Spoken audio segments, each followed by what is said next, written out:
도시는 끊임없이 변화하고 변모한다지만 서울처럼 급속한 팽창을 이룬 도시가 또 있을까요?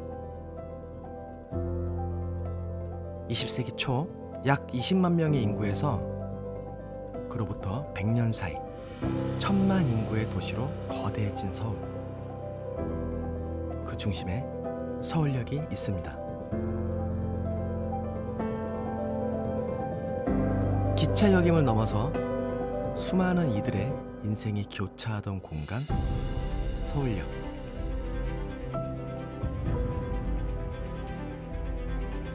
오늘 이곳에 담긴 이야기들을 들려드릴까 합니다.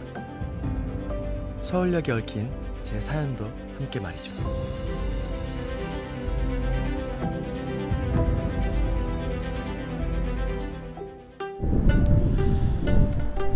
여기가 어딘지 아세요, 여러분? 이 얼핏 보면 약간 유럽 같은데 여기는 바로 서울역입니다. 지금 여러분들이 아시는 서울역은 저 옆에 있는 서울역일 텐데 제가 어릴 때 이용했던 서울역은 바로 이곳입니다. 뭔가 이렇게 이야기를 하자니 제가 약간 올드한 사람이 된 것 같은데 2004년 KTX 고속철도가 개통하면서 지금의 서울역이 생기기 전까지는 바로 이 건축물이 서울역 역사로 사용되었습니다. 정확히 100년 전, 그러니까 1925년에 경성역이란 이름을 달고 만들어진 이 건축물은 스위스의 루체른역을 모델로 했다는 이야기도 있었는데요. 당시 르네상스풍의 절충주의 양식이라는 이국적인 외관과 특히 지붕에 돔으로 큰 화재가 되었다고 합니다. 당시 동양의 제1역은 도쿄역, 제2역은 경성역이라는 말이 있을 정도로 그 위풍이 대단했다고 합니다. 특히 이 시기, 지름이 약 160cm 크기로 1970년대 후반까지만 해도 우리나라에서 가장 큰 시기였다고 합니다.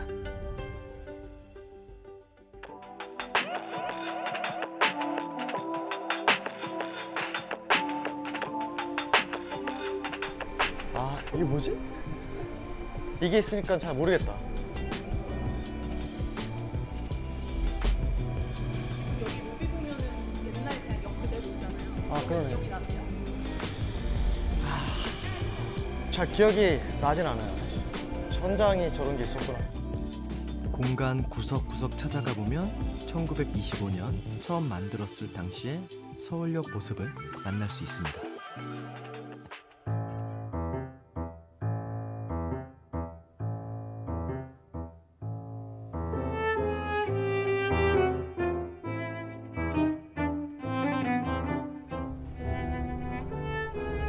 정말 25년. 여긴 좀 옛날 느낌이 나네. 공간들이 참 예스럽죠? 12개의 화강암 기둥, 반원형의 창, 스테인드 글라스. 마치 유럽의 그리스 신전에 온 것만 같습니다. 1, 2등 대합실이 있다는 사실이 이 공간의 시간을 말해주는 듯 하죠.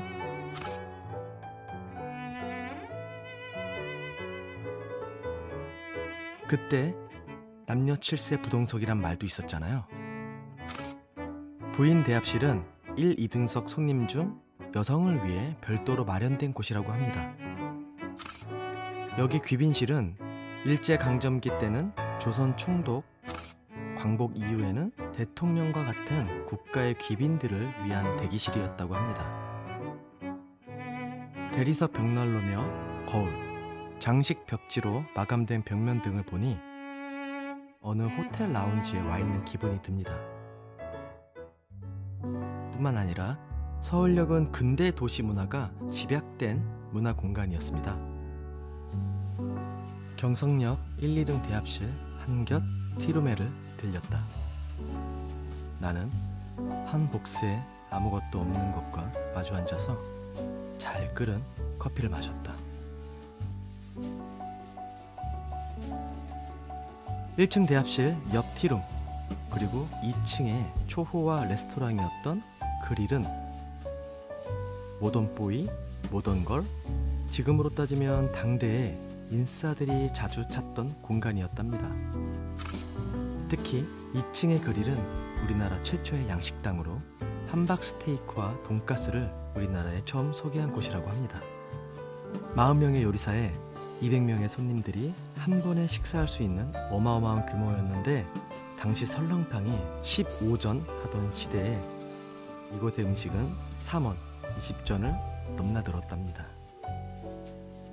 그 돈가스 맛은 어땠을까 저도 개인적으로도 엄청나게 궁금한데, 불과 4년 전인 2021년에 문을 닫았다고 합니다. 한국 전쟁에서도 살아남았고 IMF 외환 위기도 잘 이겨냈었는데, 안타깝게도 코로나 때 이 불황을 견디지 못해서 폐업을 했다고 합니다. 정말 아쉽네요.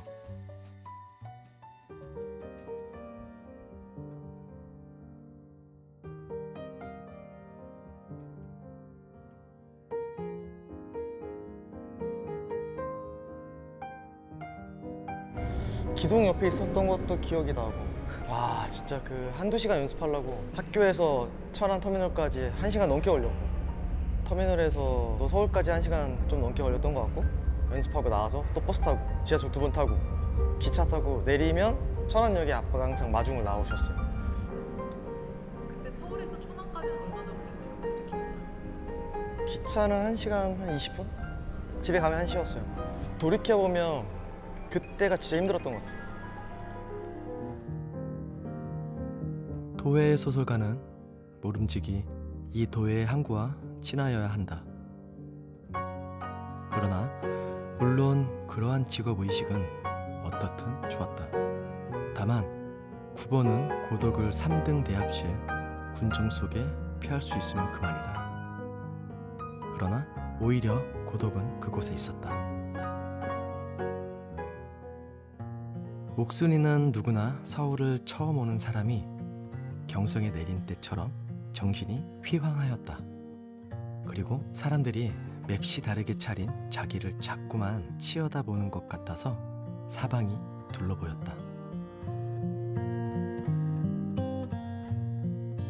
수많은 문학 작품들이 그려낸 것처럼 서울역은 청운의 꿈을 안고 상경하는 사람들의 첫 관문이자 서울이란 대도시를 향한 호기심, 희망 혹은 두려움의 상징이었습니다. 낯선 세계 속에서 이어나가야 했던 고단한 삶. 한편 나는 이 세계에 영영 속할 수 없으리란 불안과 소외. 제게도 그런 시절이 있었던 것 같아요. 아니요, 있었어요. 근데 그렇게 지역에서 다니는 연습생이 그렇게 없었어요? 그렇지 않았는데, 지방인데 저처럼 꾸준히 나왔던 연습생이 별로 없던 것 같아요. 그때 당시에 그냥 뭐 다 잘해야 된다고 생각했으니까 연습 안 나가면 불안하고, 나 잘리면 어떡하지, 이런 불안함. 그게 제일 컸던 것 같아요. 불안함. 근데 그런 태도가 있기 때문에 지금 오래 살아요. 그때 그 꾸준함이 나의 장점이라고 생각했기 때문에 지금도 꾸준하게 노력하는 것 같아요. 나태함이란 있을 수 없죠.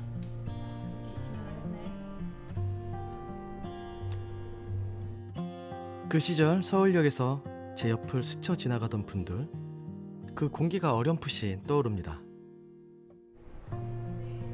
서울역을 오간 사람 중에 오빠가 제일 성공한 게 있어요? 그건 아니겠죠. 천안에서 왔다 갔다 했던 사람들 중에서는 그래도 탑10 안에 들지 않을까.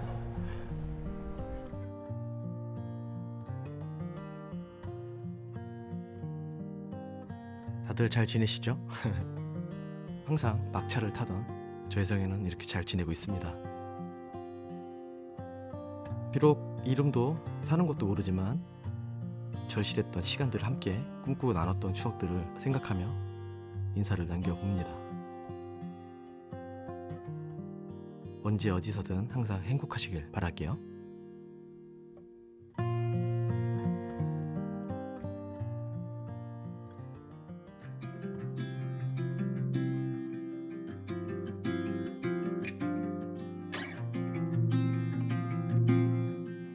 제게는 이 동네에 얽힌 또 다른 사연이 있습니다.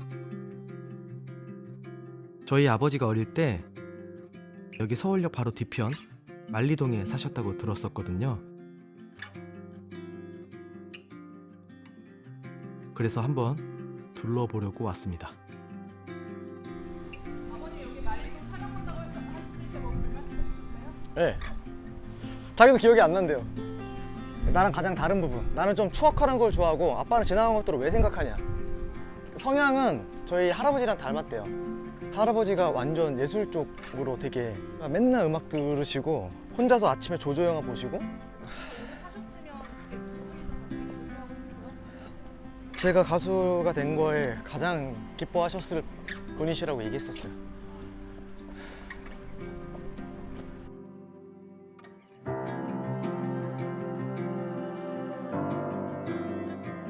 아파트가 없는 동네 참 오랜만에 보는 것 같아요.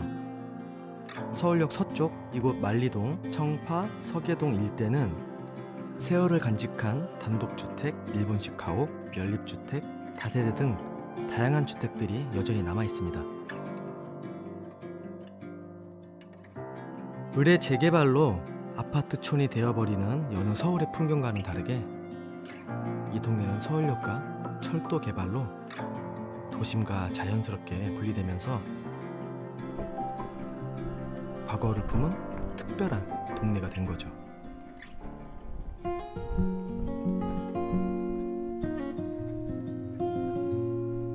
서울에서 보기 힘든 이 독특한 외관의 집이 그 역사를 말해줍니다.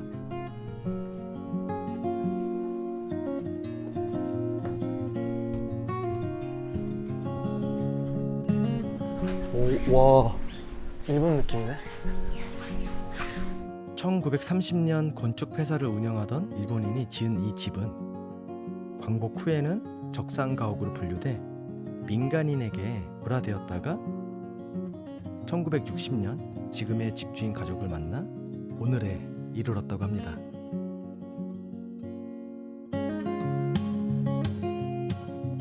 당시 문화주택이라고 해서 일본식과 서양식을 절충한 건축 양식의 집이 유행했는데 그 중에서도 이 집은 일본식 가옥의 틀을 가지면서도 서양식 응접실과 실내 테라스에 한국식 온돌이 깔린 독특한 형태를 갖고 있어 더욱 의미가 있다고 합니다. 이런 집이 없어지지 않고 여전히 남아있다는 사실이 참 기쁘지만 무엇보다도 정말 다행인 거는 이 집에 담긴 사연이 사라지지 않았다는 사실입니다. 지금 이 집을 카페로 운영하고 계시는 사장님의 이야기를 제가 살짝 들으니 무려 이 집은 사장님의 어머니를 포함한 8명의 자매와 외증조할머니, 외할아버지, 외할머니까지 11명이 함께 살던 집이었다고 합니다. 2017년까지 실제 거주하던 집이었다가 이후 가족들과 상의 끝에 카페로 바꿔서 더 많은 사람들에게 이 집의 역사와 의미를 전하고 있다고 합니다. 이 집이 살아온 역사를 더듬어 보며 이렇게 앉아 있으니까 너무 좋네요. 시원하고. 공간이 있기에 그 시간 또한 추억할 수 있는 거니까요. 옛 서울역 건물이 남아있어 제가 살아온 시간을 되짚어 볼 수 있었던 것처럼요. 그냥 꿈을 쫓는 학생이었다. 지금 생각해보면 좋은 일인 것 같아요. 보통 고등학생 때 꿈을 쫓는 사람들은 없었어. 내가 알던 고등학생들은 꿈을 쫓기보다는 그 꿈을 쫓기 위해서 가는 계단을 대학으로만 단정 짓고 사는 친구들이 많았어. 결국 나는 그 꿈을 잡았던 것 같고 올라가기 위해서 발버둥 쳤던 그 순간들이 고통스럽지만은 않았던 것 같아. 원래 그렇게 발버둥 치면서 강해지는 거고 그것들이 지나간 순간에는 다 의미가 있는 거니까. 그래서 돌아보면 그때 서울역이나 대중교통을 이용하면서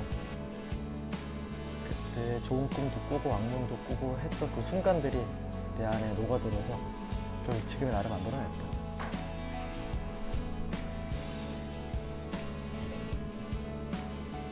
앞으로는 어떻게 지내실 거예요? 똑같아요. 20주년 됐지만 나는 사실 그 시간이 좀 빨리 지나갔어. 난 아직도 꿈꾸는 사람이고 꿈꾸는 게 많이 있고 계속 고민하고 멈춰있지 않은 사람들은 결국 계속 나아갈 수 있다고 생각해. 아무튼 돌이켜보면 좋은 추억이었다.